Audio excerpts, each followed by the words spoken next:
Aleluya, gloria al Señor. Amén. Es un gozo, una alegría de parte del Señor y también nuestra poder estar aquí en esta mañana con la libertad que el Espíritu Santo nos ha dado, y esa libertad es para reconocer al que vive y reina por los siglos, a nuestro Redentor, a nuestro Señor Jesucristo. Y es una alegría, es un gozo poder estar celebrando, poder estar declarando con esa dicha, esa gracia que en la presencia de Dios se nos da. Así que os saludo con el entrañable amor de nuestro Señor Jesucristo a cada uno de ustedes. Y también saludamos a nuestros hermanos en Facebook, a Mari Carmen de Bilbao, Carmen de Miami, en Ecuador, en Francia, aquí en España, allí donde nos estén viendo, Dios los bendiga. Damos un fuerte abrazo a toda la iglesia juntos. Continuamos diciendo que el propósito de la grabación es que nuestras vidas sean edificadas y juntos podamos adorar y servir a Dios en espíritu y en verdad, con la unidad que a Dios le agrada. Así que nos bendecimos y vamos a ir, os invito a que vayamos juntos a 2 de Corintios capítulo 5.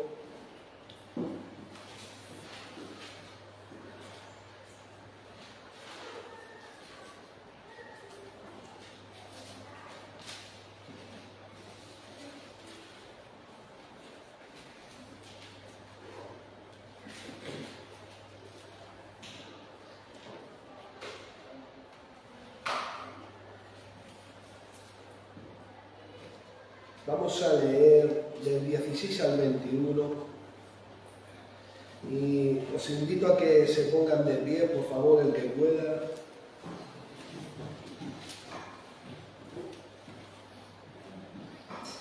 Capítulo 5 de 2 de Corintios, del versículo 16 al 21, dice así: de manera que nosotros, de aquí en adelante, a nadie conocemos según la carne, y aun si a Cristo conocimos según la carne, ya no lo conocemos así.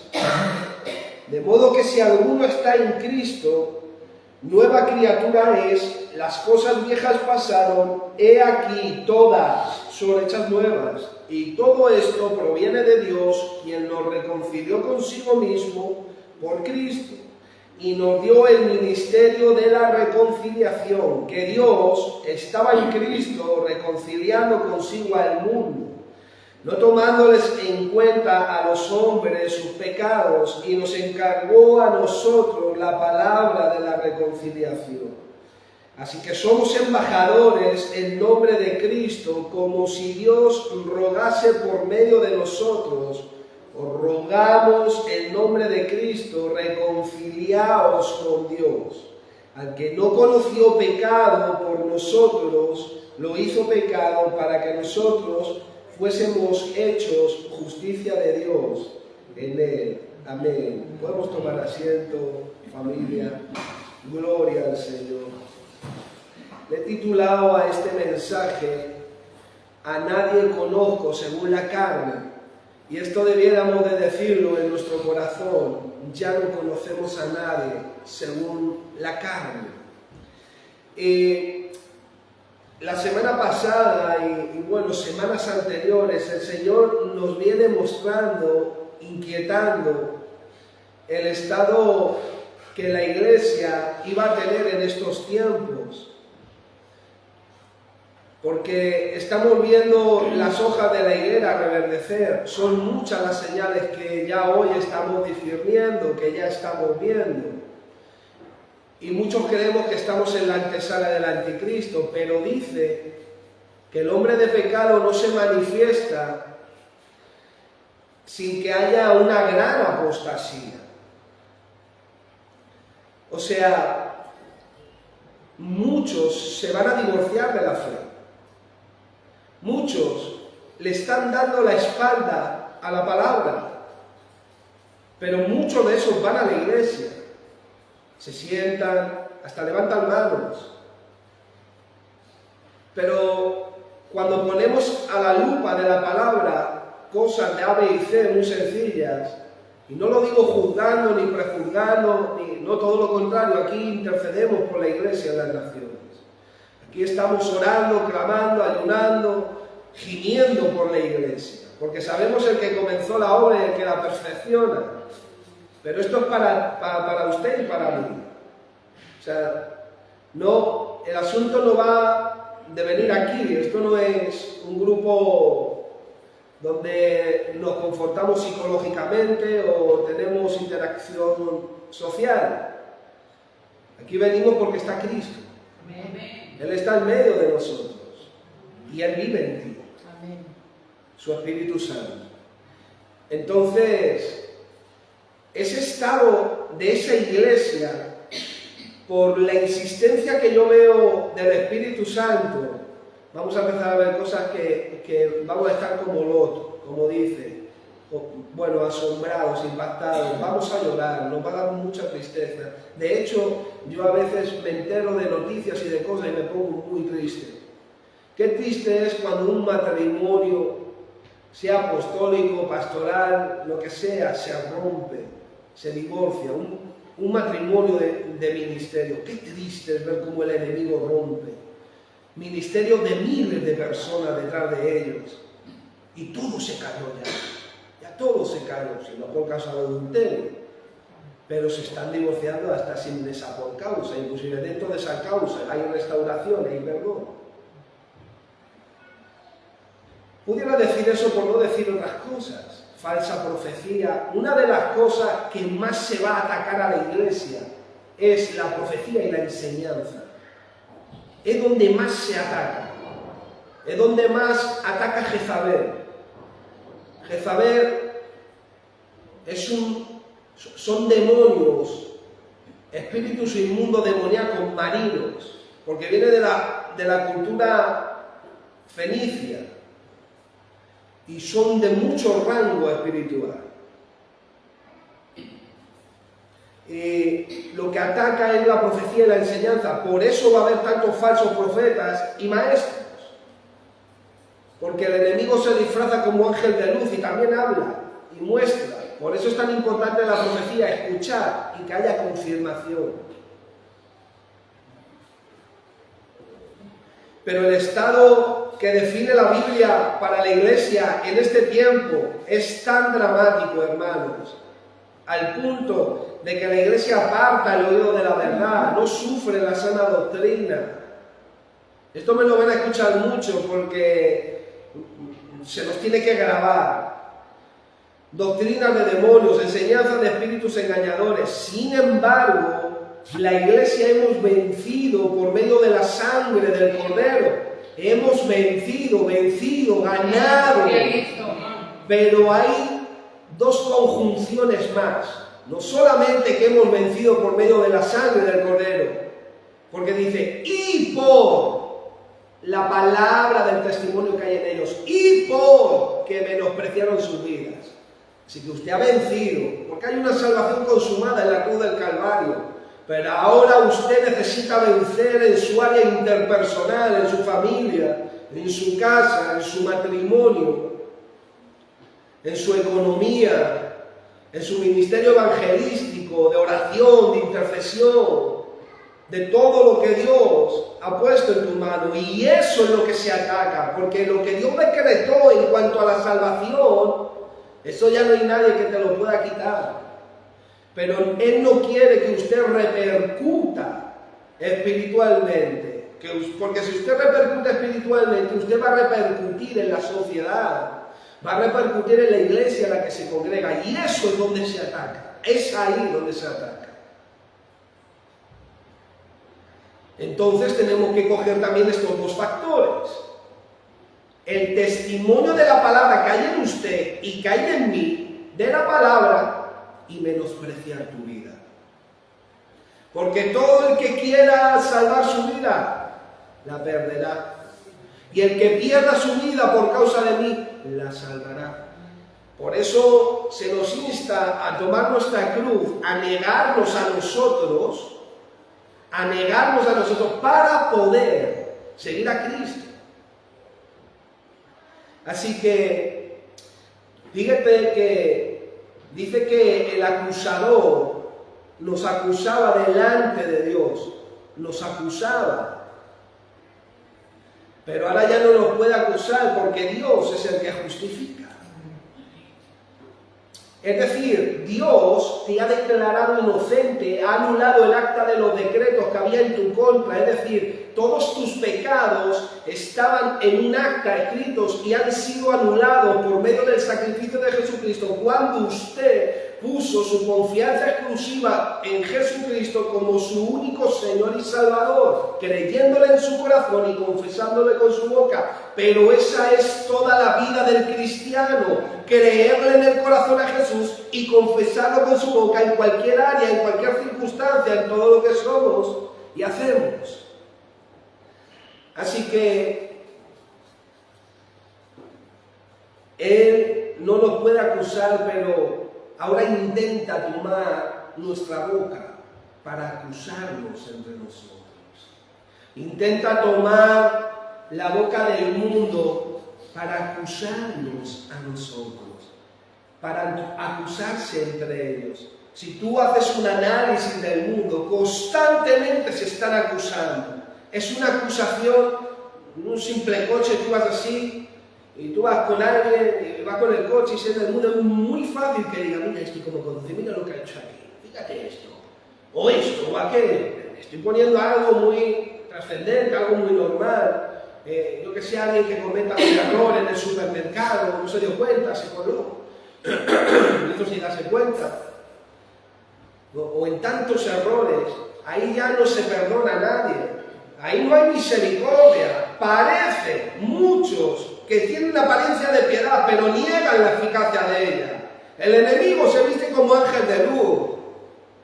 Pero eso también ya nos está perjudicando a nosotros. Él lo intenta, pero que eso aquí no pase. ¿Por qué? Porque una acusación, mis hermanos, toma la ley para señalar el delito en el juicio y producir una condena. Eso es, en último análisis, lo que es juzgar. Y lo que hace el juicio es dejarte sin esperanza. Cuando hay una resolución condenatoria, ya no hay esperanza. Y eso es lo que quiere el enemigo, dejarnos sin esperanza en esa área de tu vida que la que estás tratando, en la que no puedes. Pero en la sangre de Cristo hay poder. Gálatas 1:4, recibe liberación. Y dejar sin esperanza a ellos. Nunca el pueblo de Dios debiera de ser un pueblo condenatorio, aunque el espiritual todo lo juzga, pero esa palabra juzgar es la palabra discernir, diferenciar. No tiene nada que ver con una resolución condenatoria, como si pegaras con el mazo, como el juez encima de la mesa. ¿Por qué nunca debiera de ser el pueblo un pueblo condenatorio? Porque a usted se le ha perdonado mucha deuda. Dios le ha perdonado a usted muchas cosas. ¿Cómo nos humillamos delante de Dios nosotros pidiéndole perdón? Perdóname, Padre. Y sobre todo cuando usted continúa metiéndose más en las profundidades. Contra más cerca usted está de Cristo, más usted se ve a sí mismo. Por eso a veces hasta lloras. Que parece un monstruo. Bueno, dale muerte. Claro, crucifica a ese monstruo. ¿Cómo lo crucifico? Con sinceridad y arrepentimiento, no conformándote, no diciendo, es que yo soy así. Es que esto ya no me lo cambian. No, claro que no te lo cambia, pero él sí cambia. Él sí cambia. Entonces, como la parábola de aquellos dos deudores al cual el Señor le perdonó mucho y cuando sale ahogaba a su hermano. Así somos nosotros a veces, mis hermanos. Porque el ministerio de justificación es neutralizado. Nosotros hemos sido llamados para decirle a la gente que puede ser salva, que Dios la perdona, que Dios quiere reconciliarse, que Dios quiere tener una relación personal con Él. Ya la gente sabe, conoce el pecado. Porque la ley de Dios, Dios puso su ley en el corazón. Dios puso dos cosas según Eclesiastés, su ley y eternidad. Todo el mundo sabe qué va a pasar después de la muerte. Y todos saben lo que es una mentira. Porque Él puso su ley, puso eternidad. Así que, en este caso, nos viene hablando que nosotros somos nuevas criaturas, pero enfatiza si alguno está en Cristo, si Cristo lo ha redimido, si Cristo ha pagado el rescate. Es decir, es que Dios con su Hijo ha tenido que pagar un rescate, ha tenido que pagar un precio que usted y yo no podemos entender y ni con todo el dinero del mundo se puede pagar. Y Él nos ha redimido, nos ha comprado, ha pagado el rescate por su vida y hemos quedado unidos a Él. Y eso es lo que hace que nosotros podamos estar en Cristo. El ser redimido, dice el versículo 17, si alguno está en Cristo. Así que la unión con Jesucristo lo es todo en la vida del hombre y de la mujer. La unidad es lo que más trasciende en el creyente. Estar unido en toda área, en todo lo que usted es, en todo lo que usted hace. Y si alguno está en Cristo, nueva criatura es. Este es el misterio escondido desde las edades y desde los tiempos. Usted es nueva criatura, es Cristo en ti, Cristo manifestándose a través de su vida. Y Cristo lo que fue es venir a morir por el pecado. Y si usted no toma su cruz, y usted no se crucifica, y usted no mata al pecado en su vida, y usted no tiene un nivel elevado de muerte carnal, usted va a ser una persona condenatoria. Usted se va a sentir hasta culpable por los pecados de los demás. Y eso va a eclipsar la predicación del Evangelio. No te va a dejar avanzar en la predicación. Vas a notar un muro, pero es porque hay condenación en tu boca y el Espíritu Santo no te va a usar. Tienes que aprender a tomar tu cruz, a negarte a ti mismo cada día para seguir al Señor y aprender a no conocer a nadie según la carne. Y de eso va el tema de hoy. Así que nosotros los cristianos somos nuevas criaturas. Si no, no hay cristiano. Si no hay genética espiritual, si no hay identidad, si la persona no nació de nuevo, del agua y del Espíritu, no hay nada. El cristiano es cristiano porque tomó de la plenitud de Cristo, gracia sobre gracia. Es una nueva identidad, una nueva naturaleza divina, es una genética nueva espiritual dentro de usted. Y va saliendo desde dentro hacia afuera, como dice 2 de Corintios, capítulo 4, versículos 10 y 11, para que se manifieste la vida de Jesús en tu carne mortal. Esa es la esperanza viva de ser, de gloria, que se va a ver a Cristo en usted. Es esa la búsqueda de la oración, en la palabra. ¿En qué se tiene que dejar de ver a usted? Porque las cosas viejas pasaron, aquí todas son hechas nuevas. Algo nuevo está por venir cada día. Algo nuevo tiene que venir. Si usted sigue siendo la misma, aquí algo no va bien. Sergio se tiene que ir. Uno tiene que orar. Mata a Sergio, Padre. ¡Viva Cristo! ¡Mata a Sergio! Tiene que ser una oración. Usted ve el apóstol Pablo en el capítulo 7 de Romanos, diciendo, ¡ay, quién me librará de este cuerpo de muerte! Porque él se exponía a la ley. Y la ley señala el pecado, pero la ley es buena si se usa legítimamente. La ley es santa, es perfecta, es justa, y la ley es espiritual, dice la Biblia. La ley señala tu pecado. Pero la ley sin gracia mata. La ley sin la gracia produce muerte. Pero la ley solamente te está diciendo qué es lo que está mal. Pero usted ve un Pablo en el capítulo 8 ya pegando saltos, dando gracias por el Espíritu Santo, por la vida del Espíritu Santo, porque la ley del Espíritu de vida en Cristo me ha librado de la muerte, del poder de la muerte, del pecado. ¿Por qué? Porque la ley te señala. Por eso convierte el corazón, el alma del hombre, porque la ley te dice lo que está mal, pero usted va a buscar la gracia de Dios. En primer lugar, para que te perdone. En segundo lugar, para que te libere de ese pecado, porque hay libertad del pecado. Gálatas 1:4 te dice que hay libertad en este tiempo presente, ahora, no solamente de la ira venidera. Gálatas 1:4 dice ahora, en este tiempo. Entonces, cuando usted lo ora de forma sincera y dice, ay, mira lo que dice aquí, Señor, tengo esta inmundicia, este pecado, es llevado de forma práctica y legítima a la ley. Pero somos nuevas criaturas. Es decir, la salvación produce en nosotros un cambio radical, decisivo, total.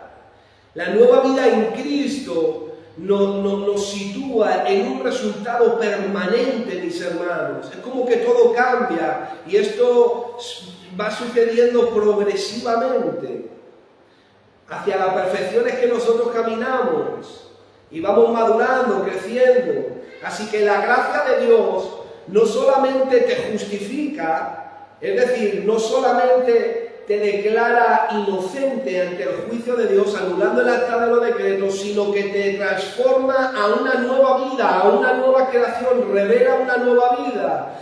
Por eso dice Romanos 1:17 que la justicia de Dios en el Evangelio se revela por fe y para fe. Por fe porque te justifica, porque tú depositas tu confianza exclusiva, pero para fe, como está escrito, mas el justo por la fe vivirá. Porque esa vida se revela progresivamente, pero tienes que pedirla en oración. Esto es una herencia, es un testamento, esa palabra es herencia, pacto, herencia, tienes que pedirlo. Tienes que pedirlo para que venga su reino y se haga su voluntad, de acuerdo, acorde a su carácter, a su soberanía, a su justicia. Hay que pedirlo. Así que el Señor nos ha transformado a una nueva vida. Y fíjate qué maravilloso que el Padre nos ve a través de la perfecta vida de su Hijo. Fíjense que en Efesios capítulo 2, del 8 al 10, habla de la salvación por gracia, por medio de la fe, pero el versículo 10 lo entreteje a nuestra forma de proceder, a nuestra forma de ser, y vuelve a enfatizar, sois hechura suya, creados a la imagen de Dios, de su Hijo, para buenas obras, las cuales preparó de antemano, es decir, que su forma de andar y de vivir, Dios lo ha predestinado. Dios ya lo tiene. Usted tiene que buscarlo. Hay un pastor que dice, cuando llevan 2 años un creyente y no sabe para lo que Dios le llamó, algo no va bien. En 2 años. Usted tiene que buscar, ¿para qué? ¿Por qué? ¿Qué hago aquí? Orar, clamar, como Jacob abrazado a la pierna del ángel. ¿Para qué me llamó, Padre? ¿Qué tengo que hacer? ¿Cómo tengo que caminar? Porque llegará un día que los libros serán abiertos en el cielo. Y cada uno dará cuentas de acuerdo a lo que haya hecho y recibirá conforme a lo que haya hecho. Y muchos caminan pensando que hacen lo justo y no tienen nada que ver con lo que Dios escribió. Y cuando yo vi eso en el libro, yo oro a Dios. Hoy continúo orando. Padre, revélame, háblame, muéstrame, envía un profeta, una profeta, envíame, muéstrame. De distintos puntos, háblame. Y así lo hizo. Vino gente de diferentes puntos del mundo que no se conocían entre sí y me dijeron ¿para qué? Lo mismo. Pero tienes que orarlo, tienes que buscarlo, tienes que ayunarlo, tienes que desearlo. Tienes que vivir en lo nuevo, dejar lo viejo. Lo que éramos nosotros, eso ya no vale, eso está podrido, eso es llaga de pudredumbre delante de la presencia de Dios. Eso no vale para nada. Eso ya no vale. Hay algo nuevo y te tienes que ilusionar con eso, con lo nuevo. Tiene que ser tu ilusión, lo nuevo. Porque lo viejo no para de hacernos daño, no para de traumatizarnos, no para de dañarnos. Lo viejo tiene que irse. Y dice la Biblia, que sea santo, santifíquese más. Así que tu forma de vivir, de ser, de caminar, de actuar, son el fruto de la salvación, no su causa. Escuche esto. Tu forma de vivir, tu forma de ser, de caminar, de actuar, son el fruto de la salvación, no su causa. Es decir, las obras no se hacen para ser salvos, sino que las buenas obras nacen porque hemos sido salvos. La obra nace de nuestra salvación. Por eso dice: ocupaos en vuestra salvación. Así que si no tenemos estas obras de fe bíblicas del fruto de la salvación en Cristo, es que no conocemos a Dios. La verdadera fe, dice Santiago 2:22, la verdadera fe actúa juntamente con sus obras. La fe, Cristo es el autor y el consumador de la fe. Así que la fe actúa, obra en tu vida. No solamente la fe, la palabra dice también que opera en tu vida. La gracia también trabaja, así lo dijo Pablo, en tu vida, por medio de la justicia. Así que es tanto lo que el Señor nos ha dado, lo que Dios pone en un verdadero hombre y mujer de Dios, tiene que ser tan notable y tan evidente que se tiene que ver, se tiene que evidenciar. Y nos va a tocar discernir muchas cosas, mis hermanos, muchas cosas. Por eso el Señor nos insta a no conocer las cosas según la carne, porque si usted conoce según la carne las cosas,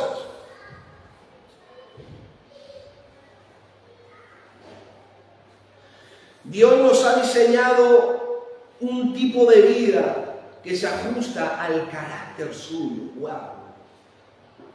Ahora, como nuevos portadores de su imagen, nosotros nos vamos despojando del viejo hombre y nos vamos vistiendo del nuevo hombre, que es en justicia y en santidad de la verdad. Y dice 2 de Corintios 6:1, dice: no recibáis en vano la gracia de Dios. También dice que la gracia se puede diluir. También se dice que de la gracia puedes caer. ¿Cuánta gente he conocido yo envanecido en la gracia? Jactados en la gracia. Y los paso por el método científico de la Escritura y digo: todavía no lo han aprendido. No se han dado cuenta todavía de estar ahí. ¿Cómo puede ser que la Iglesia, aparte del oído de la verdad, sea engañada a ese nivel? No sufra la sana palabra, la sana doctrina. ¿Cómo puede ser? La Iglesia, así lo dice Pablo. ¿Cómo puede ser? Eso es tremendo. Y fíjense que en 2 de Tesalonicenses, el capítulo 2, cuando habla de la venida del hijo de perdición, cuando habla de la apostasía que ha de venir y que no vendrá sin que el hijo de perdición se manifieste, dice que el anticristo se sienta en el templo de Dios, haciéndose pasar por Dios, oponiéndose a todo lo que le da culto a Dios. Y es en ese texto se coge para decir que eso pasará cuando el templo se levante en Jerusalén. Pero aquí hay una cosa que hay que tener en cuenta, y es que el espíritu del anticristo ya está. Toda la era de la Iglesia, el espíritu del anticristo ya está, y hemos enlatado ese versículo a la escatología, al estudio profético, diciendo: no, eso va a pasar cuando Israel edifique el tercer templo. No, discúlpeme. ¿Quién es el templo? ¿Quién?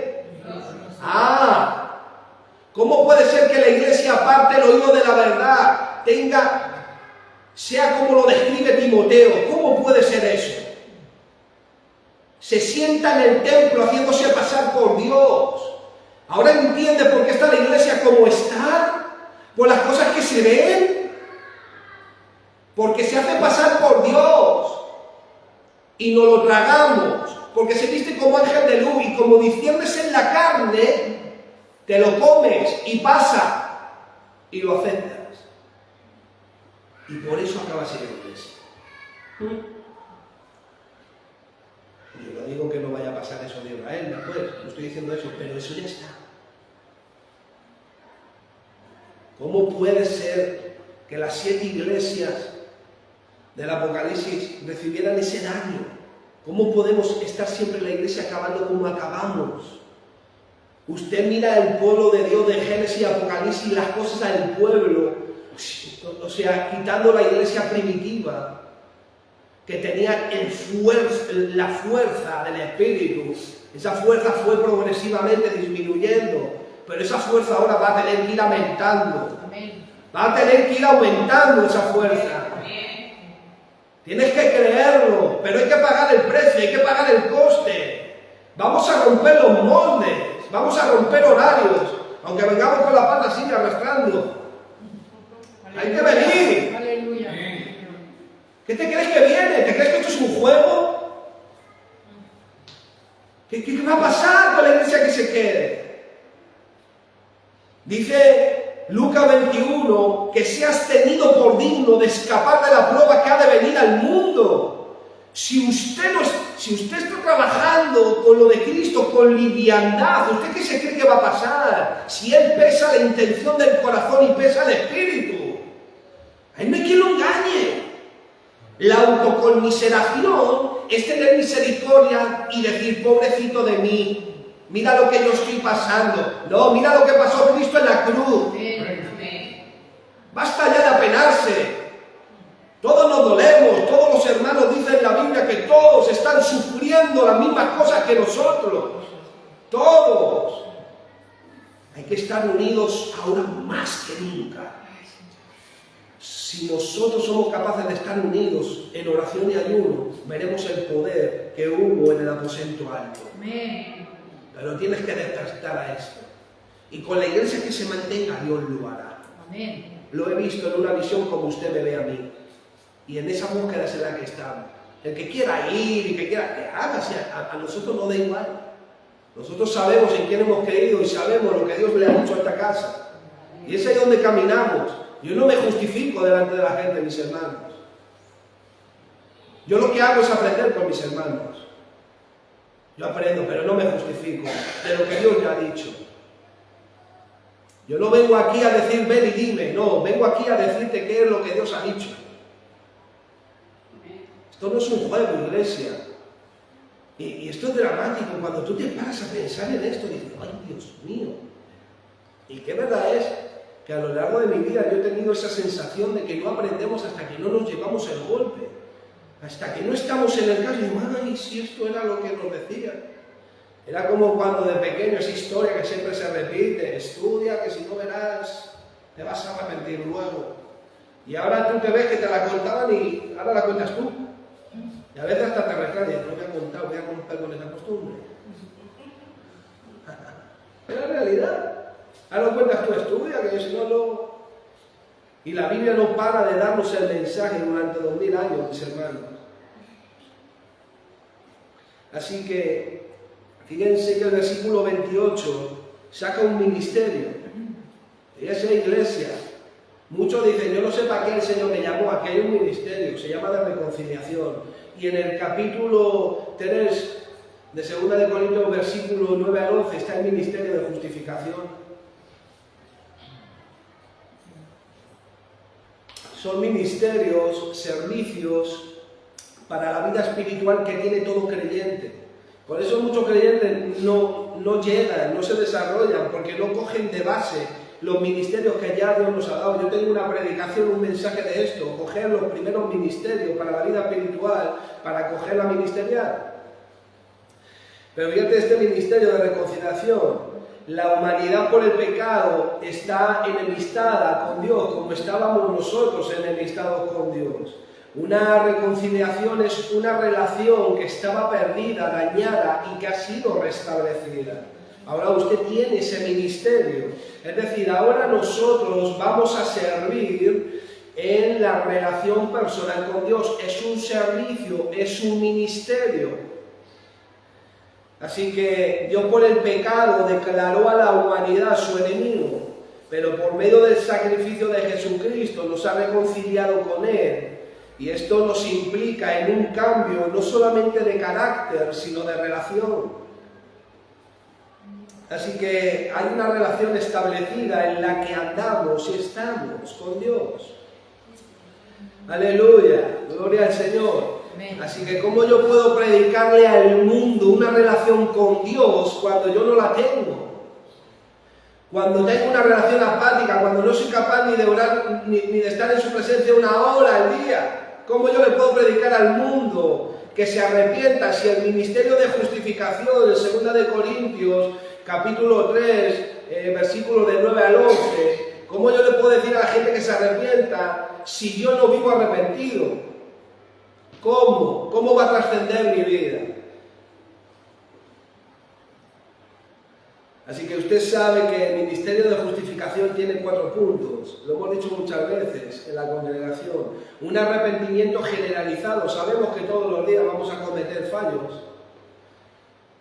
Padre, perdóname de mis pecados de palabra, obra o pensamiento. Pero también tiene que haber un pecado específico. Tú tienes que detectar tus errores, tus fallos. Padre, muéstrame mis pecados que me son ocultos. Arrepentimiento específico para que experimentes el poder de Dios en tu vida. Esto ya no es para una acusación en la que se te hunde con una resolución condenatoria. No es para eso. Es para que Cristo sea glorificado en ti. Tienes que despojarte de todo peso y del pecado, despojarte del viejo hombre, tienes que quitarlo, y solamente eso es con sinceridad y arrepentimiento. Ahora, no solamente un arrepentimiento generalizado y uno específico, sino es que tú tienes que perdonar al que te hace daño, al que te ofende o al que te ha hecho daño, tienes que perdonarlo. Le dice Pedro al Señor, ¿cuántas veces perdonaré a mi hermano? 70 veces 7, wow. Ah, sí, 70 veces 7. Porque si tú no le perdonas, el Padre no te perdona a ti. Y tu vida... Este ministerio se neutraliza. ¿Usted sabe cuántos cristianos tienen este ministerio neutralizado? Algo tan sencillo como esto, por eso no se avanza. Porque no somos capaces ni de coger A, B y C. Y el 4 punto es saber pedir perdón. Si crees que tu hermano tiene algo en contra de ti y vienes a traer la ofrenda, déjala en el altar, ves y reconcíliate con él. Perdóname si te he ofendido, mi hermano. Discúlpame. Perdóname. Si no, continúas estando neutralizado. Y ese es el ministerio de justificación que nosotros predicamos y vivimos. Y aquí tenemos el de reconciliación. Y dice el versículo 19, no tomándole en cuenta a los hombres sus pecados. ¡Wow! Envió a su Hijo no mirando hacia el pecado, sino a la misericordia, al amor, a la gracia, no tomándole en cuenta sus pecados. O sea, pasó por alto en su paciencia los pecados pasados. Dios lo hizo con la mira de manifestar su justicia para que Él sea el justo y el que justifica. Yo debiera de preguntarme, ¿cómo le paso yo por alto los pecados a mis hermanos y mis hermanas? Porque yo puedo discernirlo, puedo diferenciarlo, puedo verlo, pero ¿cómo usted está orando en su aposento, en lo íntimo y secreto, por las debilidades y pecados que Dios te mostró de tus hermanos y de tus hermanas? ¿Cómo lo estás haciendo? O lo criticas, lo chismoseas, se los tienes en cuenta, te crees más que él. No, mis hermanos, usted es sacerdote, usted está en el altar con la sangre de Cristo, usted tiene poder para gemir, interceder y ver cambios en su hermano. Usted trasciende mucho más de lo que usted piensa. Si nosotros realmente entendiéramos quiénes somos para Dios, qué es Dios para nosotros, qué es lo que Dios va a hacer con nosotros. Usted es sacerdote, usted tiene la sangre de Cristo, usted está en el altar. Pasa por alto. Luego hay ministerios que tratan las cosas. Yo levanto ministerio y para eso están los ministerios, para tratar las cosas. Desde un punto de vista como Dios nos enseña. Para restaurar, para edificar. Pero usted sabe, usted que ha estado en iglesias, usted sabe que no se pasa por alto los que venimos de iglesias más grandes, o los que vienen más grandes. ¿Quién vive esto? ¿Quién lo hace así? ¿Quién está gimiendo, clamando? ¿Será que el acusador ha tomado la boca de alguno?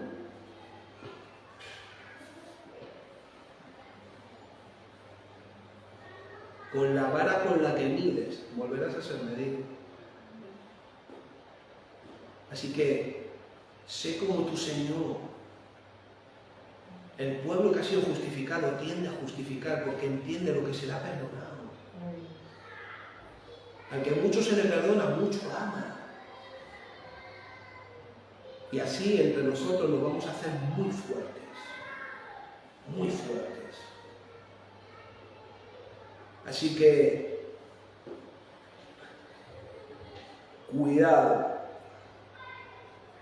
con el pecado en el tiempo presente, porque la maldad va a enfriar el amor de muchos.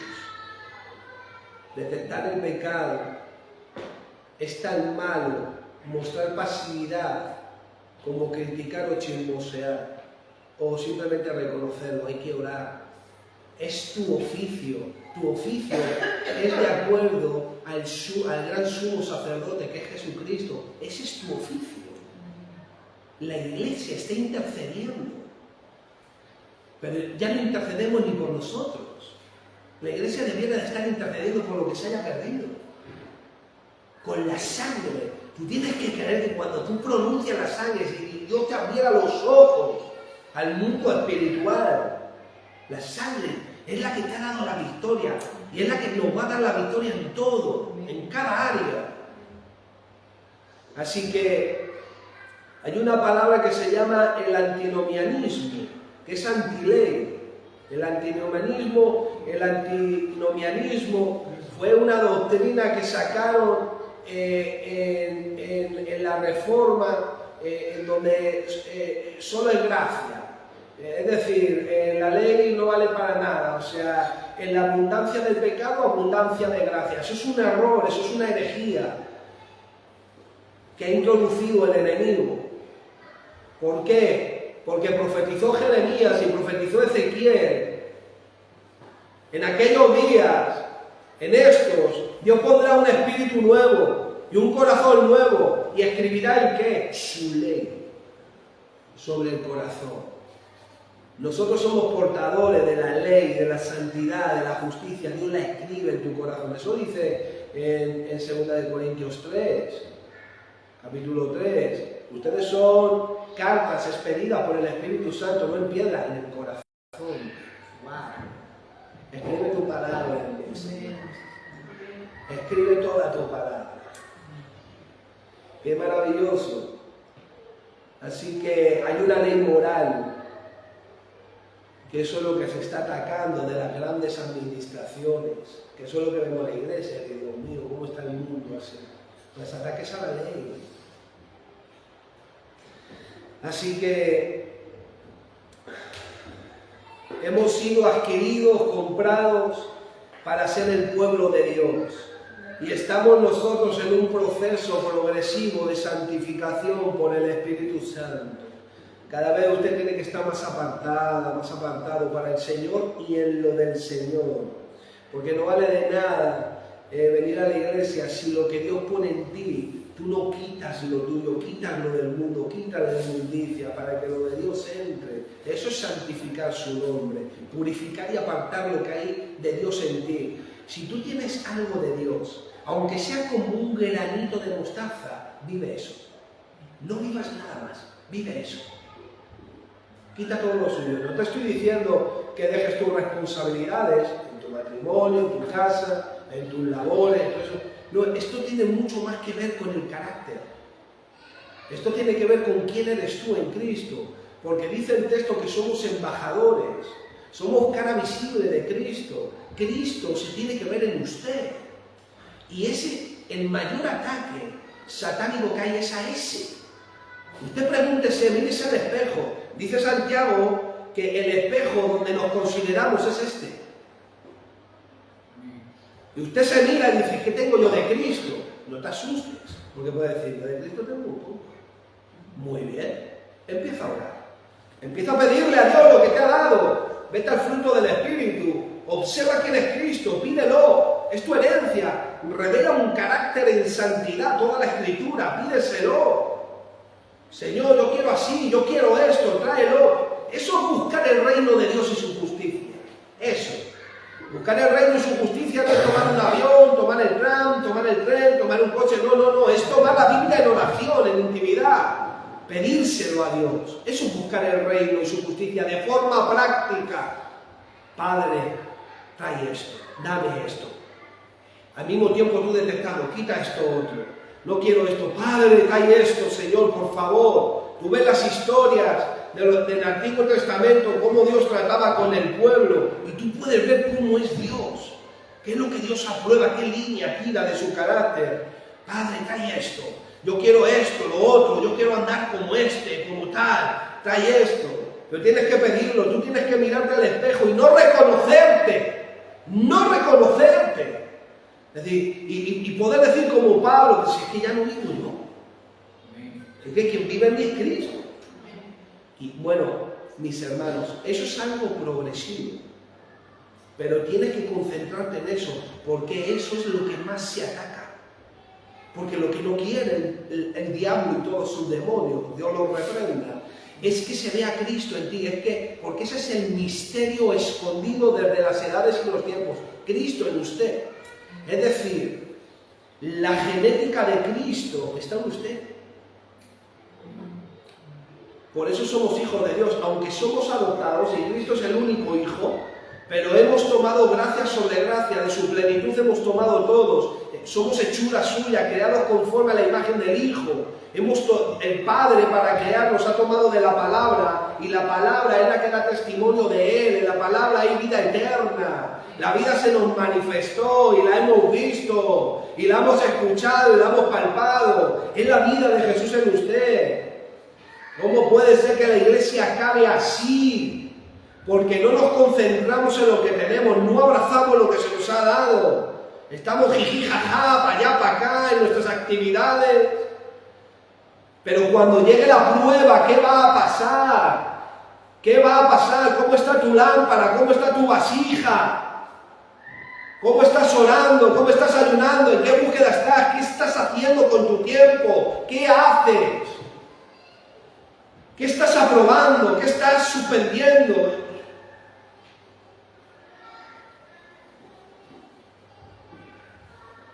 La palabra carne, mis hermanos, fíjate que el Señor dice que la relación personal con Él no solamente hay que predicarla, sino exteriorizarla. Hay un dicho que se dice, dime con quién andas y te diré quién eres. Cuando tú caminas mucho con Dios, mis hermanos, usted sabía que usted y yo somos como Enoc. Usted y yo caminamos con Dios. Lo que nosotros tenemos es mucho más elevado que lo de Enoc, porque el Señor está en nosotros. Yo tengo un mensaje, un estudio de cómo estar dentro con Él, porque no de cualquier forma. El problema es que no entendemos la forma y la manera cómo debiéramos nosotros de conducirnos. Y es tiempo de concentrarse. Así que, fíjate, dice, os rogamos en el nombre de Cristo, reconciliaos con Dios. ¿Cómo? Pues dice que hemos sido reconciliados ya, que se nos ha dado el ministerio de reconciliación, y ahora dice reconciliaos. Es que nosotros, mis hermanos, muchas de las cosas que yo veo en la Escritura, las damos por hecho. Dios te las ha dado. ¿Por qué? Porque es tu herencia. Pero imagínate que alguien te deja una casa minimalista, no sé, un buen carro ahí, un buen número de cuenta bien hinchado. Es que vamos corriendo al notario. Ese nombre, yo soy ese, el que escribe ahí. Yo soy ese. Y bueno, una emoción, ¡guau! Con ese coche ahí, con tu casa ahí, todo. ¿O no lo harían ustedes? Con una ilusión, ¿ah? ¿Por qué juega la gente en la lotería? ¿Por qué echa la primitiva? ¿Usted sabe que eso es sortilegio? ¿Usted sabía que ese pecado Está a la altura de la brujería, de la hechicería. No, si solamente es un decimito. Ya, pero Dios es justo y andas en santidad con Él.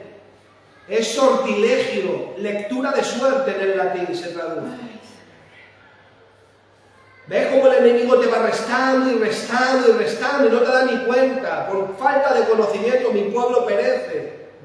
Ahora, ¿qué pasa? Tú irías corriendo a eso diciendo, wow, mira qué herencia me han dejado. ¿Cómo estás corriendo hacia tu herencia? ¿Qué ilusión tienes? ¿Qué pasión hay dentro de ti?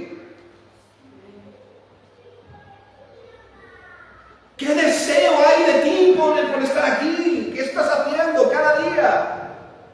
Y entonces, hasta Dios, mis hermanos, cuando usted es sincero, tú le dices, Señor, si es que yo no tengo deseo, dame el deseo, por favor, dame la pasión, llena mi corazón, ¿no te lo enseña en Mateo 11? Desde los tiempos de Juan el Bautista, el reino de los cielos sufre violencia. Esa palabra violencia es un fervor, un anhelo, un esfuerzo desbordante. Violencia no es que pegas al primero que pasa, no. Es un anhelo, una pasión. ¿Ves? Ya hay un testimonio que se lo puede pedir. Padre, en el nombre de Jesús, dame ese esfuerzo, esa violencia santa que desborde mi corazón. Señor, dame el deseo, la pasión por buscar tu reino. Dice Isaías, espíritu de gracia y de oración, Padre, derrama espíritu de gracia y de oración, lléname con él, Señor. Y todo lo que usted ve ahí se lo tiene que pedir. Pero es que no hay deseo. No hay deseo. No hay pasión. No hay búsqueda. ¿Saben lo que hay? La oración matutina que calma mi conciencia. Eso es lo que hay. Mi asistencia que calma mi conciencia. Eso es lo que hay. Pero más de eso, que Dios nos ayude. Todo lo que a usted le falte, aun si usted no le apetece leer, Padre, produce en mí. Dame, Señor, la pasión por lectura. Ya verá cómo usted se va a clavar ahí los ojos, porque ese es el que lo hace. Y ya no lo levanta, que va a tener que hacer así con la mano. Sí. Vamos a descansar un poco. Porque Él lo hace. Porque usted tiene que entender que es una vasija de barro.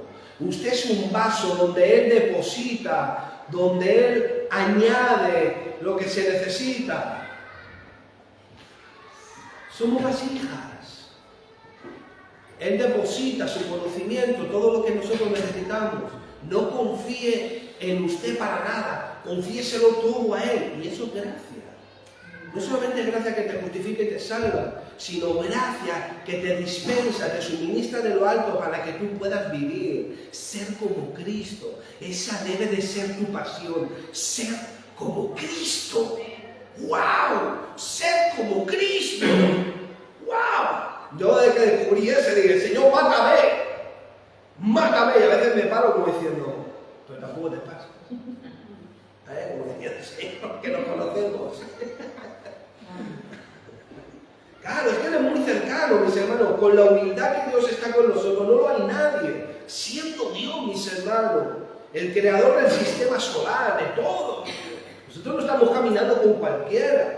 Pero nadie se humilla como Él, nadie es tan humilde como Él. ¿Quién es el hombre para que lo visite? Para que tú estés conmigo. Es que Él es humilde. Él decretó coger lo necio, lo vil, lo menospreciado, lo que no eres. ¡Wow! ¡Qué maravilloso! ¡Qué esperanza! Bueno, pues esto tienes que predicarlo, tienes que vivirlo, tienes que extenderlo. Necesito a la gente porque hay mucha gente que lo está buscando.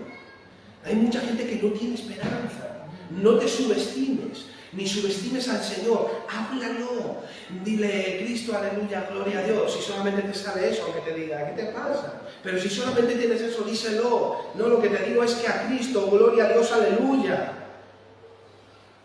Ya deja que el Señor haga el resto. No confíe en usted, lo que salga, dígaselo. Anuncie. Así que, fíjate, a nadie conocemos según la carne. Y esa palabra carne es lo que se ha despojado de la piel. A nadie conocemos de acuerdo a lo que se ha despojado de la piel.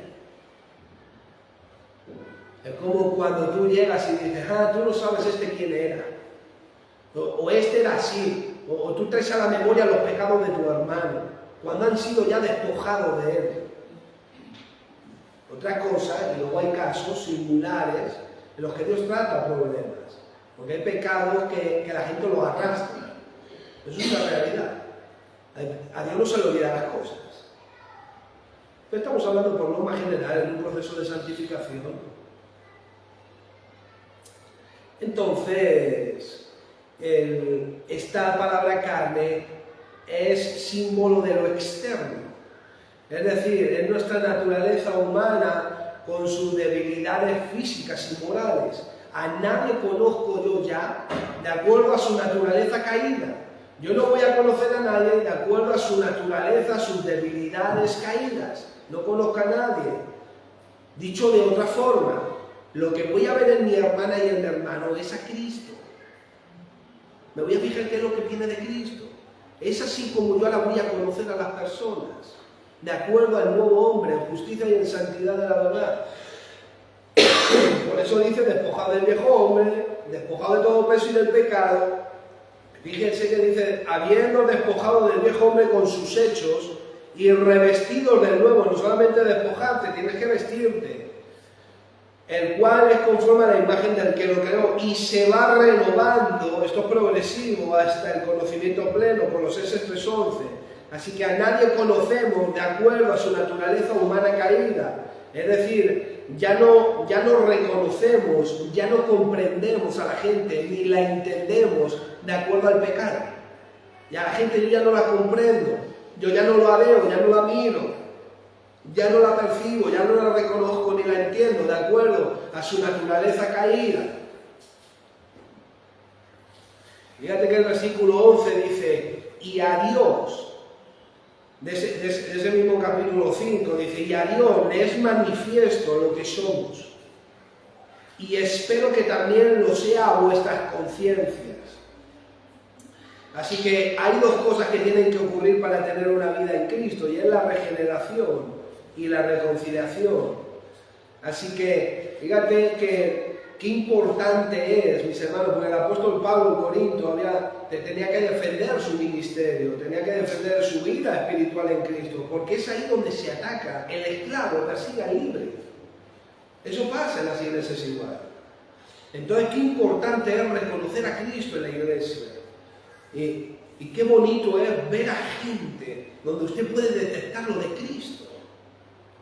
Qué importante es que nos desarrollemos, que crezcamos, que nos impliquemos en esto. Porque entonces es cuando nosotros vamos a poder afrontar lo que viene. Vamos a poder afrontar eso. Hace unos años comencé a decir una palabra que no entendía. Y era esta: preparados porque las cosas van a subir de nivel. Van a subir de nivel. Y si tú no subes de nivel, no hay forma. Lo bonito del cristianismo, mis hermanos, y la aventura, es que el enemigo no mate tu vida espiritual. Es acabar tu carrera vivo espiritualmente. El enemigo lo que juega es con el engaño, con el pecado, acusando, trabajando, lo que hace es desafiar tu naturaleza caída. Él intenta seducir y atraerte con los deseos de tu carne, de tu naturaleza caída. Él intenta moverte así. Él intenta engañarte con el pecado, neutralizar, porque sabe que si tú te desarrollas en Cristo, ¡wow!, eso va a ser para ellos una locura. Por eso para el mundo es locura el Evangelio. Así que a nadie conozco según la carne, es decir, ya no considero a los demás desde el punto de vista del mundo. Yo ya no juzgo, ya no discierno a los demás por las apariencias externas. Cuando a Cristo lo consideraron los sumos sacerdotes de Israel en el tiempo contemporáneo en el que Cristo vino, cuando a ellos lo consideraron según la carne, lo rechazaron, lo maltrataron terriblemente y lo crucificaron como alguien blasfemo, porque lo trataron de forma natural, y el hombre natural no puede percibir las cosas que son del Espíritu, dice 1 Corintios 2:14. Así que fíjate que Pablo, antes de conocer al Señor, consideraba a Cristo como a otro hombre cualquiera, y a los demás por la apariencia externa, de acuerdo a la ley. Así que hasta que nació de nuevo, hasta que fue hecho una nueva criatura, hasta que se encontró con él camino a Damasco. Así que en toda situación en la vida va a haber dos perspectivas, una natural y una celestial, una divina. Hay dos perspectivas en tu vida, una natural y una espiritual, una divina. Por ejemplo, en lo natural, todos vieron que Jesucristo fue crucificado. Todos vieron, los que estaban allí vieron la crucifixión de Jesús. Pero no todos entendieron ni recibieron el significado, la repercusión de la crucifixión de Cristo. Fíjate la diferencia, que es discernir en lo natural a discernir en el Espíritu. ¿Qué diferencia? Porque cuando disciernes en la carne, en lo natural, carece de propósito y de sentido celestial. Pero cuando usted discierne en el Espíritu, fíjate, toda la gente estaba mirando a Cristo crucificado, se burlaban, otros simplemente miraban, pero había otros que entendieron la repercusión de la cruz. La carne carece de importancia, mis hermanos. Es un cuerpo con sus limitaciones, con sus impulsos de una naturaleza pecaminosa. Todo lo contrario a la vida en el Espíritu, que nos da una nueva posición, una nueva dispensación, una nueva forma de ver, de entender, de valorar las cosas.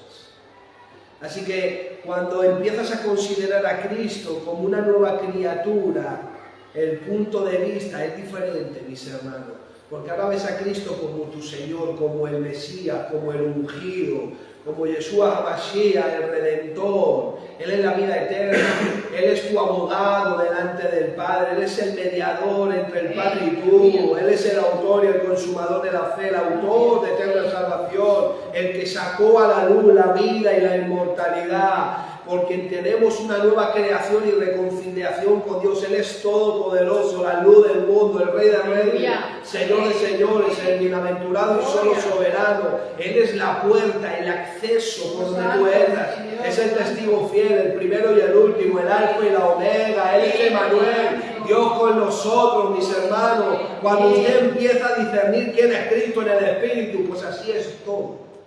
Así es toda la vida. Aprender a discernirlo todo en el Espíritu. Por eso nos ha dejado la Escritura, que es Espíritu y vida. Por eso los cristianos somos espirituales, o debiéramos de ser espirituales. No para espiritualizar las cosas, sino para discernir en el Espíritu, de acuerdo al propósito del Señor. Así que este versículo aspira a un conocimiento de las personas y de Jesucristo mucho más íntimo y mucho más profundo de lo que en lo natural yo puedo percibir o conocer, o lo de que cualquier cosa externa a mí me pueda revelar de usted. Yo recuerdo en una ocasión, a veces el Señor nos muestra cosas. Hay un don que se llama palabra de conocimiento o palabra de ciencia, y Dios muestra y revela cosas de las personas. Y yo recuerdo que el Señor, yo le estaba pidiendo algo al Señor, el Señor me dijo: yo no te puedo mostrar más, porque si no se te va a levantar el dedo. Vas a empezar a señalar, no estás preparado. Por eso el Señor no nos muestra más, iglesia, porque no estamos preparados, porque vamos a ser juiciosos.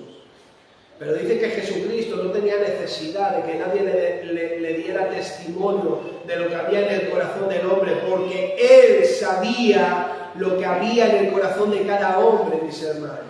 Fíjate que hay una evidencia y hay un discernimiento espiritual mucho más profundo de lo externo. Cuando Dios te revela cosas, mis hermanos, de las vidas, es impresionante. Y eso te aflige. Cuando ves las cosas, cuando Dios te lo habla, cuando Dios te lo muestra, mis hermanos, eso no es fácil. Tú ves a Cristo y dices, wow, Cristo sabía todo lo que había en los corazones. Eso es un sufrimiento, mis hermanos. Eso es un sufrimiento. Ver todo lo que había en los corazones. Mis hermanos, no hay bueno ni a uno. Todos estábamos muertos en pecados y delitos. ¿Usted se imagina ver lo caído? Mirarlo. Pero lo que está diciendo, yo ya no conozco a nadie según es eso. ¿Por qué? Porque ahora conozco a la gente de acuerdo a Cristo, una nueva naturaleza, un nuevo nacimiento. Las cosas viejas pasaron y esa es la esperanza que usted tiene que tener por el hermano que le saca de quicio. Esa es la esperanza que usted tiene que tener por el hermano que no es capaz de hacer. Esa es la esperanza, usted tiene que mirar eso. Por eso Dios no te muestra más, porque es juiciosa, es juicioso. Señala, levanta el dedo, coja la sangre y vaya al altar. Y si tanto le importa para estar chismoseando, ayune, deje de comer y ayúneselo a su hermano, a su hermana. Clámelo, intercédalo, óleselo. O no es sacerdote, con la sangre del nuevo pacto, clámaselo. Aleluya. Gloria a Dios, una iglesia así es poderosa, mis hermanos. Y luego al final pasa a ser una aventura.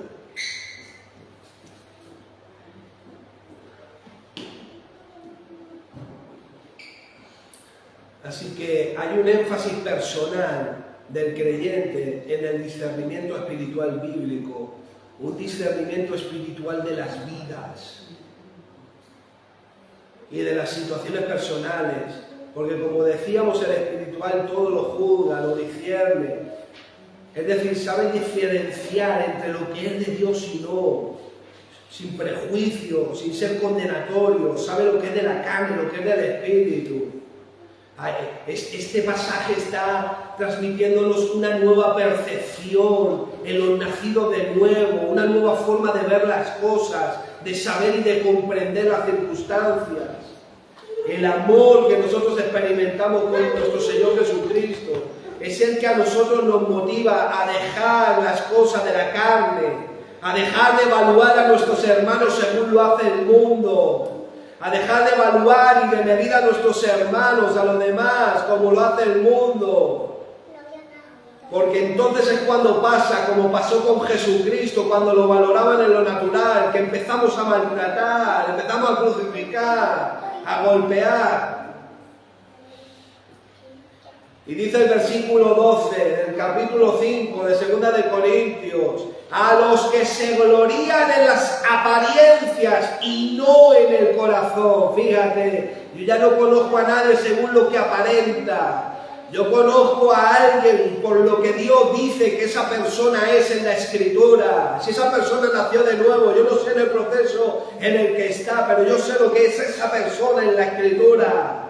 Y se lo voy a clamar, se lo voy a orar, lo voy a gemir, lo voy a ayunar, lo voy a pedir con la sangre del nuevo pacto. Y cuando la iglesia nos apoyemos así los unos a los otros, el infierno va a temblar, mis hermanos, va a temblar.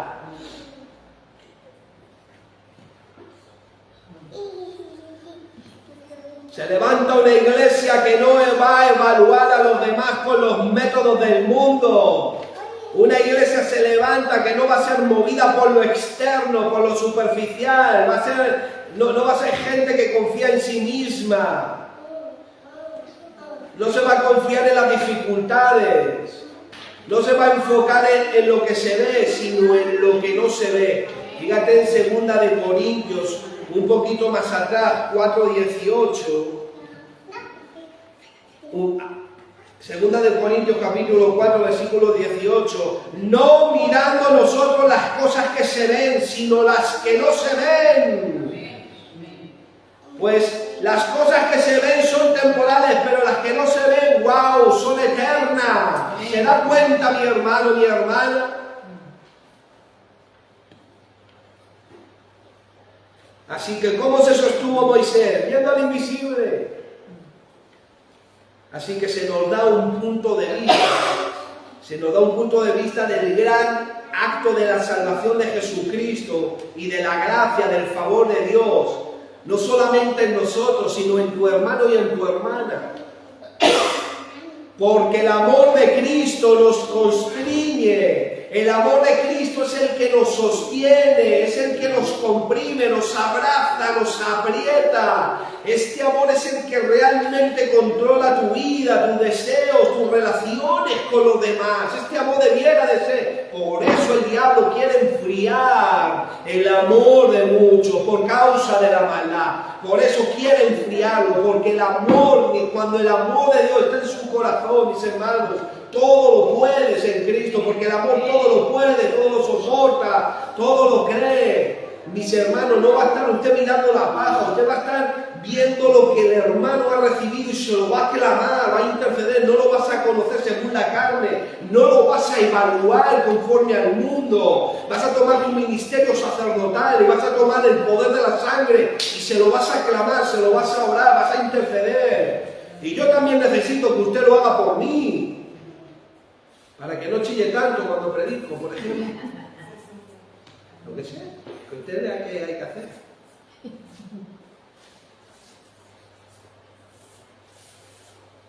Aleluya. Así que el amor de nuestro Señor es incondicional.